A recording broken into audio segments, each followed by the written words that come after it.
Every life tells a story. Join Frank Julian as he shares his, one chapter at a time, from Story of a Soul 2, releasing every Wednesday. The Story of a Soul 2 by Frank Julian with Sean O'Neill, narrated by Frank Julian. Chapter 10, A Gift of Immeasurable Value. I often say that New Year's weekend of 1976 was a miraculous pivot for my life. That Friday night, we had our double date. Our siblings didn't speak. Peggy and I were chatting like Barbie and Ken. We were eating our Sundays at Big Boys, and I remember thinking that I really enjoyed being with Peggy.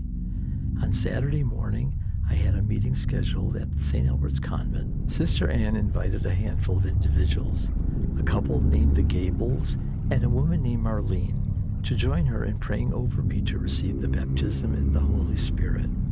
I was very open. I needed the power of God in my life. Sister Ann also told me I had to go to the prayer meetings in Grand Rapids for this power to continue to flow in my life. When they laid hands on me and anointed me with oil, I closed my eyes. I saw an illuminated cross come up from the horizontal position to the vertical position right in front of me. I didn't speak in tongues at that time, though. Later that night, as I was preparing myself to leave for college the next day, I was down in a dark place. I decided to go for a burger. I cried out to God and asked Him for everything He had, and that included the gift of tongues. All of a sudden, the powerful gift of tongues flowed out of my inner being like a river. I decided to pull over in the O.L. Smith Junior High School parking lot and spend some time just praying in tongues. I believe now that the message that came forth was an interpretation given to me. I thought it was a prophecy then. The Spirit said that I was to be a leader in the church. In my limited thinking, I thought I'd be a Catholic cardinal someday, but then the Holy Spirit spoke further. He said that I would be a leader in 6 months. I thought, how can I be a cardinal in 6 months? Maybe the Pope would get a divine revelation. Of course, nothing like that happened.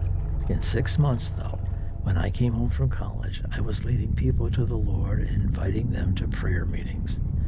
I worked as an orderly that summer at the local hospital in the operating room. I picked up people for surgery. I had a captive audience.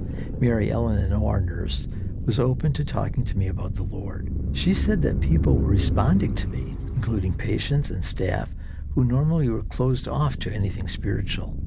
I wasn't doing anything out in left field. I simply smiled and told them about Jesus. Even the head of neurosurgery, who normally was rather mean and standoffish, opened up to me. The last I heard of him, he was passing out tracts for Jesus in Florida. When I left my job at the end of the summer, they gave me a big party, an unheard of honor for someone who had only been there for 3 months.